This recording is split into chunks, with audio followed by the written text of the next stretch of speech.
For me, Ghetto Madness has to happen because it's what kick-started me off. It's my way of like giving my brother a life that would have gone beyond anything that he would have lived.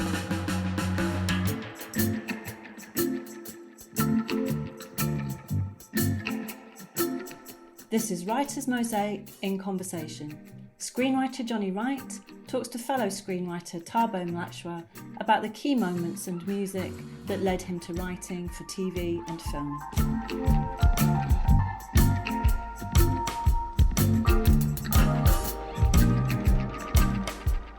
Hi guys, it's Jonny Wright here with Writer's Mosaic, and today I'm interviewing the amazing Thabo Mhlatshwa. How important is music in your life and in your writing life? Man, I'll be honest with you, like, I love being a screenwriter, but if I got offered a rap deal, I would drop that. I can't rap. I've never spat in my life, but if I got, honestly, like, no, but rap is, as an art form, it's like the first art form that I kind of like really kind of studied, that I kind of like, my brother was the one who put me onto rap. Yeah. He showed me like gangster, so like Guru and Great Premier. voice. You know what I mean? So like that was his first thing. Then like Snoop Dogg's first album. I'm not gonna say that's how it was, but I remember I was like hearing that. I was like, what? The first thing I was like the language. I was like, why is it so? I was like, raw, because I was only like 12, 13 hearing this stuff. I was like, yeah, it was such a big influence. You know what I mean? It tells our stories. So hip hop specifically, as opposed to music. Hip hop for me is like it's much more personal. And like the storytelling element of it and stuff like that. And that kind of like lends itself into like screenwriting so much as well, you know what I mean? So like, I think it's influenced me. Like, I love music before I love films. That's a fact, you know what I mean? And I love films, but TV, films, and music came first. You had as well, in this kind of golden era of hip hop you talk about, or even a little bit before, you had a crossover of the two as well, right? So you have like Do the Right Thing with Public Enemy. Of course, yeah. You have rappers in stuff, Ice-T and New Jack City, Ice Cube and Boys in the Hood, the soundtrack of Boys in the Hood. Tupac was in a lot of stuff back in the day. People forget that stuff, you know what I mean? But movies were close behind. Like, my dad got me into a lot of films, you know what I mean, as well. Like, all them, like, Macho Men, Alters kind of thing, you know what I mean? So, like, especially like the Westerns. Like the spaghetti westerns, he loved that stuff, you know what I mean? He loved Sergio Leone stuff, man. Like when I go back to it, I just think, wow, that was dope. What was it? The Man with No Name. Okay. That was cool. He just liked the Godfathers. Okay. And then that turned me on to like Francis Ford Coppola, you know what I mean? Like in the 70s, I think Francis Ford Coppola was just like that run. He had like Godfather 1, Godfather 2, I think The Conversation was in there, and Apocalypse, and I think that's it. As an artist as well, like I've had like very minimal level of kind of success in some ways, but I started and like I had passion about a certain kind of story in terms of what the things that I wanted to tell, and then like that kind of got me some kind of interest, and like people started talking to me. But then like as you get older, like your life and your viewpoint kind of changes in some level. And like I've had a kid, and then all of a sudden I've got money. So like all of a sudden these kind of things, well, not a lot of money, but just a bit of money, they're like, is it possible for working class artists who then come into money to still tell working class tales? I think it's very hard. You know what I mean? Like, it definitely possible because what's his name does it? Ken Loach. I'd argue he's never working class in the first place. But then, which is even like because like he's still like, for me, he gets into that kind of world. Yeah. And he understands it and he appreciates it. And sometimes that's what you have to do, I feel. You know what I mean? You, like, I think I'll always have working class sensibilities. Mm-hmm. I'll always have those working class sensibilities because I've lived what's going to be half my life as a working class person. Mm-hmm. You know what I mean? So, like, there's going to be more years I've been working class than I'm going to be any other class.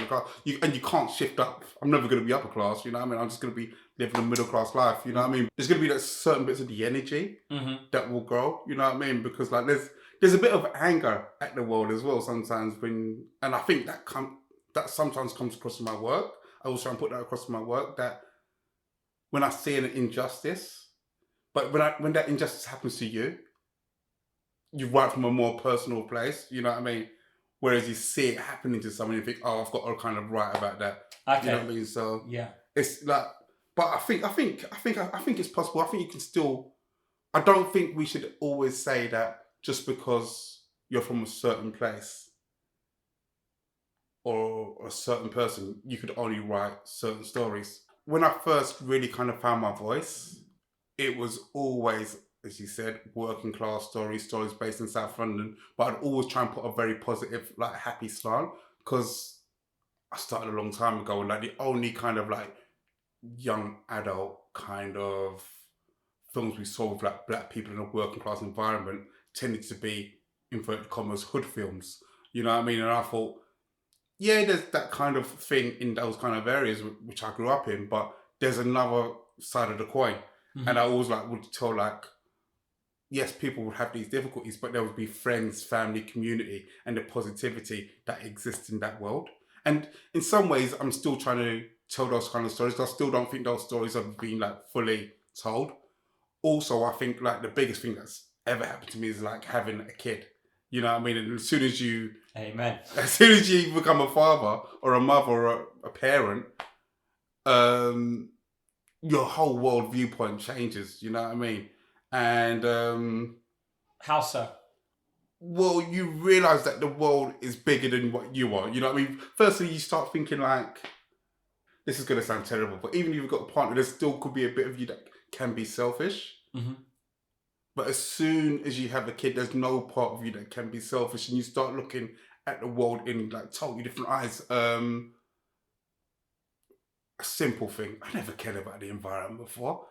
That's true. You know what I mean? But like all of a sudden, I start like thinking about these things very differently. You know what I mean? Because like, you're making me feel guilty. We have to recycle food around here now, and I've not started doing it yet. Really? Yeah, because think about the future, man. I know, my wife's saying, nah, it will stink, but yeah, I need to do it, right? Yeah, for the kids. Yeah, for the kids, for children of the future, you know what I mean? But yeah, you start looking at things in a totally different way. And like, in terms of my writing, what it's done for me as a writer, like, big story that I'm always like really concerned about. Like, my big fear is that if I don't have a good relationship with my son, mm-hmm. either through, especially if it will be through like something that I do in the future.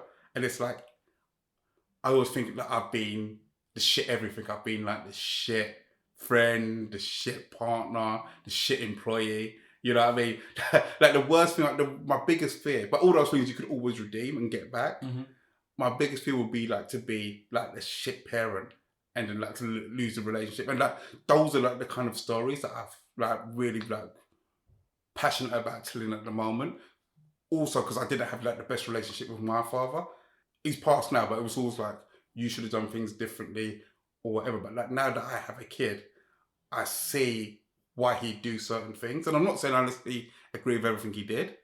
I think that's the kind of most passionate story. It's interesting that you talk about father-son dynamics. Now, in two of the things that I've watched of yours, Dumping Ground and Hollyoaks. Yeah. Were two big, the main strand of both of the episodes I watched were father-son. Yeah. So, my question is, when you're writing on other people's shows, are you picked to write those shows because those themes resonate with you, or do you choose those shows because the theme resonates with you? Or I try and crowbar it in. Yeah. To be honest, yeah. Like, to be perfectly honest, like on both those kind of examples you were talking about. So on the Hollyoaks example, yeah, it was like I do feel that when you're working on a soap, you have a like kind of moral obligation to tell social issue stories. And like living in Croydon, having grown up in Peckham, I do see that there's kind of like a bit of an issue, a bit of a worry there with like a lot of youngsters carrying knives, mm-hmm. and it's something that is a big concern for me.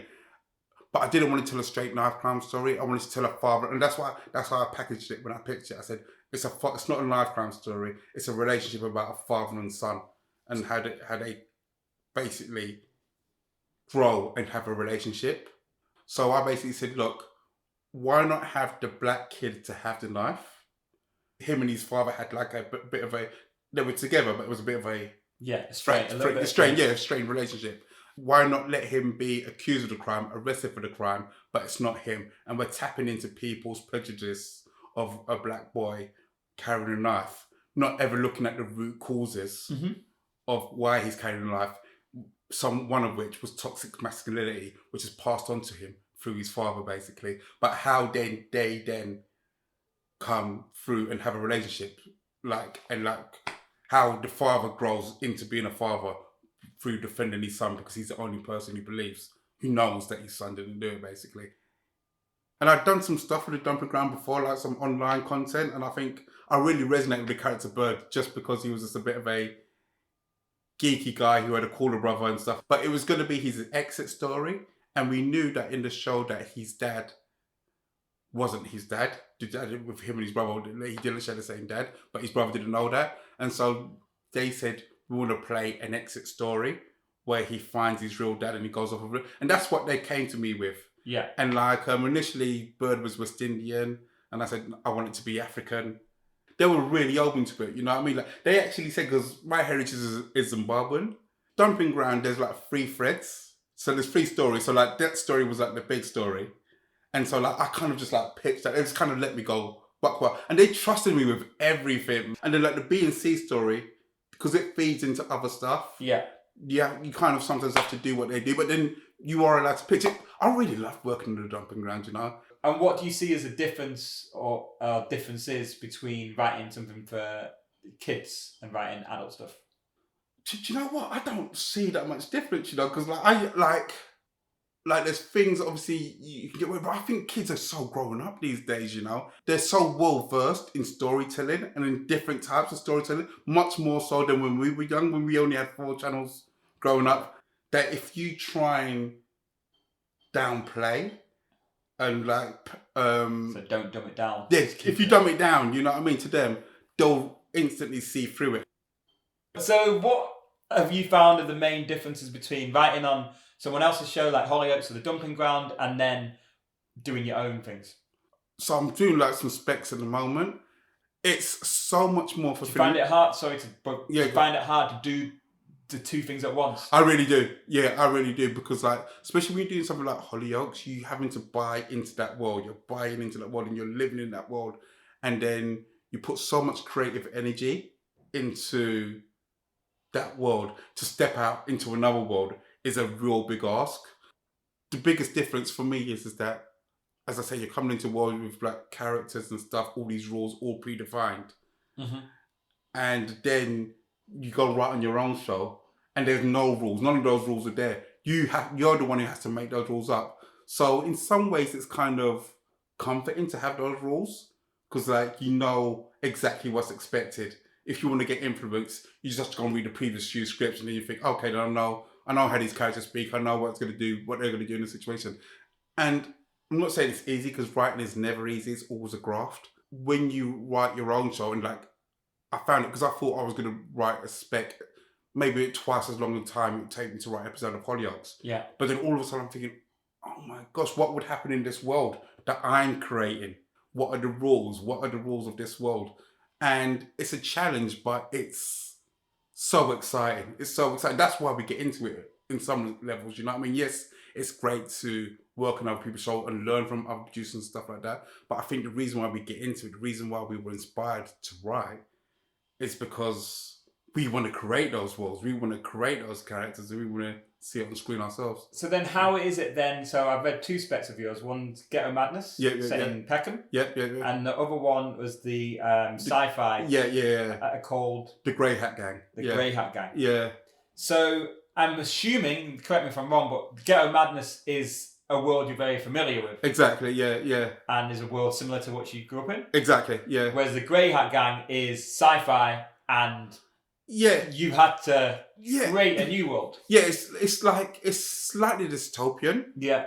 The world, you know what I mean? It's more near-fi than sci-fi. Yeah, near-fi, exactly. Yeah. But it's funny because it's set in a world where we have what's called the inner zone, where the rich people live, and outer zone where the poor people live. But as I said when I've had meetings about it, I said, doesn't feel that dissimilar to what's happening. Yeah. Whenever I envisioned that show, I always wanted it to look exactly like all the technology that you see in the show is everything that's here today. Yeah, it's nothing like people have got flying cars or anything like that. It's everything that's it, because even though it's a world that's not exactly existing, it's not defined. Yeah. It is existing. You know what I mean? I remember I got the idea. I read the Evening Standard, and like they were doing this campaign for disenfranchised Londoners, where they were trying to raise money for them. I'm like, okay, that's quite good. But then Evening Standard, well, at the time on the Wednesdays, they have their houses full out. Oh. And it's so on the front cover you got the campaign for disenfranchised, which is great. Yeah. And then you got like £20 million houses. They're just like selling it like it's a normal thing. I was like, yeah, there's a two-tier society. You were born and bred here. Yeah. But your older brother, who's now passed, he was born in Zimbabwe. He was born in Zimbabwe, yeah. And did you find that growing up? Did you find there was a big cultural difference between the two of you? How did that work? Do you know what? I say with my brother, he was much more connected to Zimbabwe than I was. Okay. And than I've ever been, to be honest with you. You know what I mean? Like, he was definitely much more Pan-Africanism. You know what I mean? So like, it was very like pro-black, whatever. You know what I mean? Which I'm pro-black as well, but he was on. He was very right on. He was very right on, which is way more than me. But I don't think that was necessarily his Zimbabwean. The fact that he was born in Zimbabwe for so long. I think that's just who he was as a person. Yeah. Culturally, eventually he became just as Western. Because he came when he was quite young. He came when he was like 6 or 7. Okay. And then even though it took him like a while to catch up, when he was caught up, he was caught up. But he was like, it's weird. I don't remember him having white friends, you know? When he went to Bristol, he just did, like, even the black people there. He's type of black people, you know what I mean? He had a very kind of clear view of like, and I don't think he understood like that you could be a black middle class person. It was a different time though as well, you know. I mean, I think that is. I think it's less of a.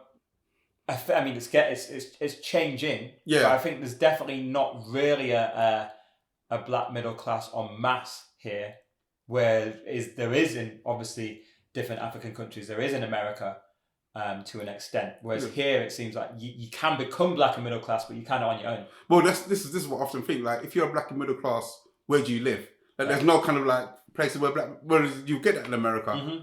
You know what I mean? So, yeah, I think, and obviously, this was like over 30 years ago when he was going to university.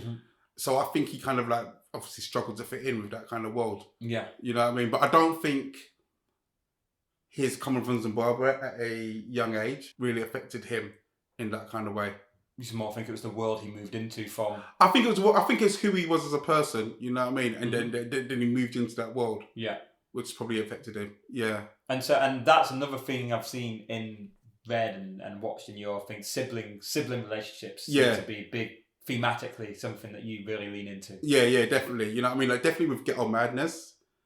As I said, like, that kind of was like almost a retelling of my brother's stories. So like, there's like the 3 main characters. Well, they all come to be 3 main characters. There's like Michael, there's Stepper, who's like the kind of gangster character, but he's a bit more of a joker than anything. And then there's like Junior, and like they all become like 3 friends throughout the whole story. And it's like based upon like me and my mates as well. You know what I mean? But then as I grew up in time, I realised that I wasn't actually Michael, who I always thought I was. I was actually the younger brother.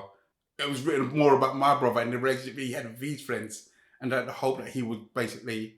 It was my way of trying to like give my brother another chance, basically. It was beautiful. Thank you. Another theme that I picked up just from 2 of your things, from Ghetto Madness and Hollyoaks. Exam results. Yeah. They're both. Do you know what? It's such a big thing when you're a kid, isn't it? Yeah. It's like the hugest thing. Like, it's like the whole life depends upon this moment. Yeah. And it can be a big crossroads moment. It could be a big crossroads moment as well. And like both the kids in Hollyoaks and in Ghetto Madness, they got good exam results. Probably should do a film where someone gets bad exam results. You know? Because I just don't think, I think we put too much pressure on kids in that kind of way. You know what I mean? Like, my exam results were all right. They weren't terrible. They weren't that great. You know what I mean? But I didn't. I never used them. I would have never used them in like what I do now because I didn't know what I wanted to do. And what was your journey? So you've done your exams, and then what happens? I've done my exams, done GCSE, done A-levels, really flopped out. My A-levels were bad. They were just like really, really bad, and I was just really flunked out there.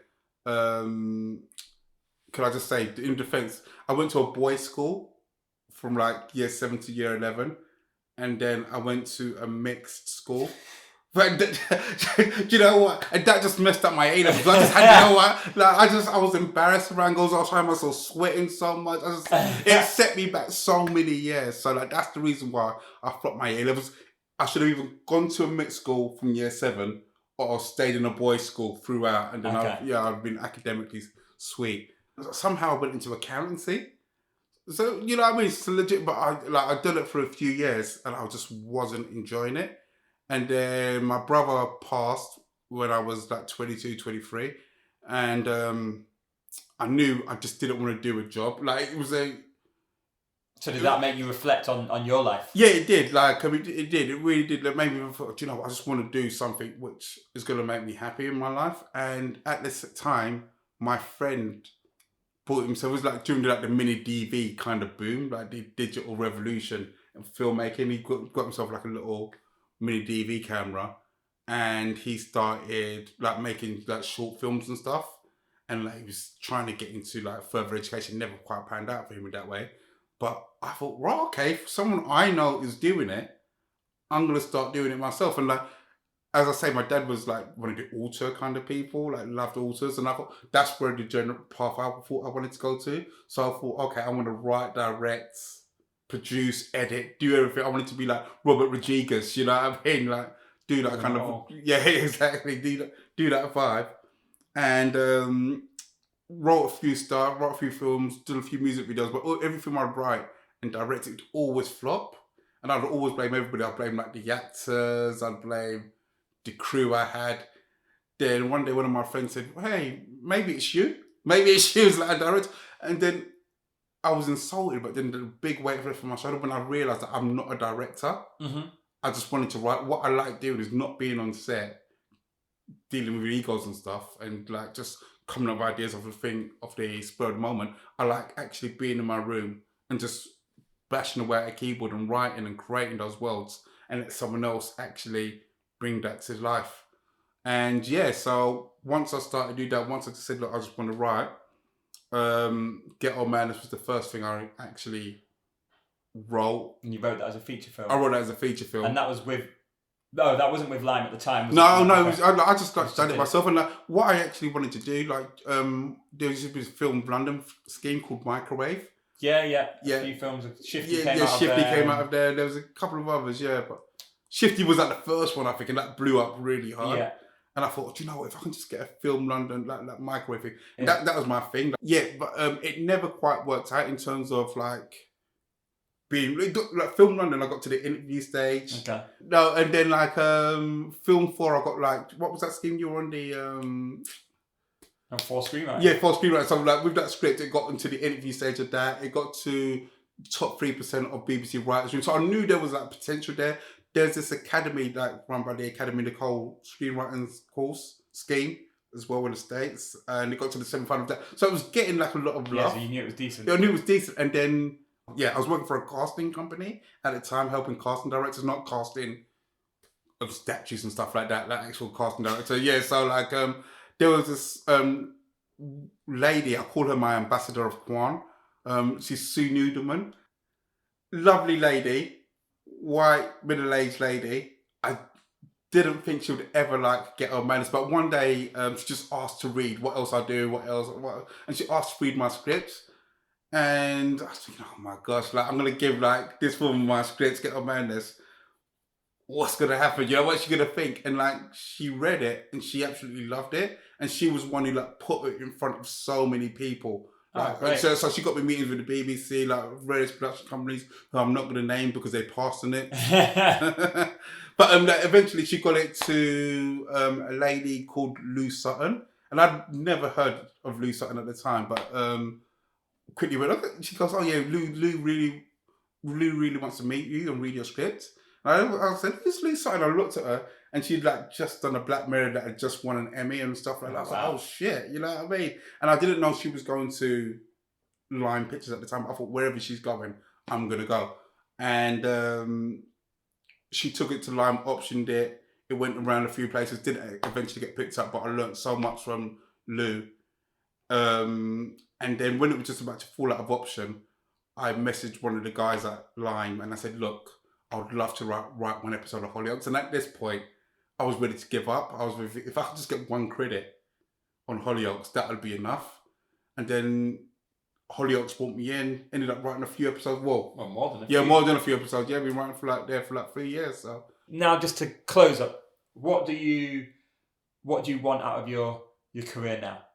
What do you want to do? I've got a couple of TV shows. Yeah. That I'm working on at the moment.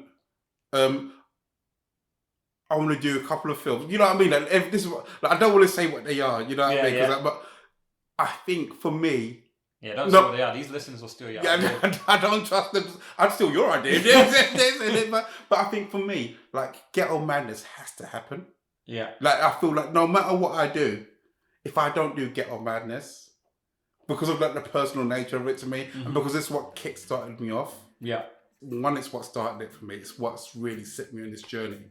And two, it's just such a personal kind of project.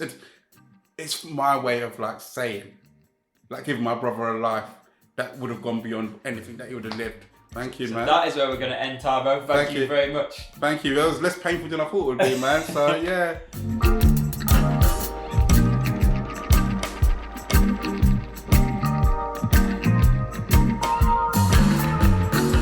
Thabo Mhlatshwa was in conversation with Jonny Wright.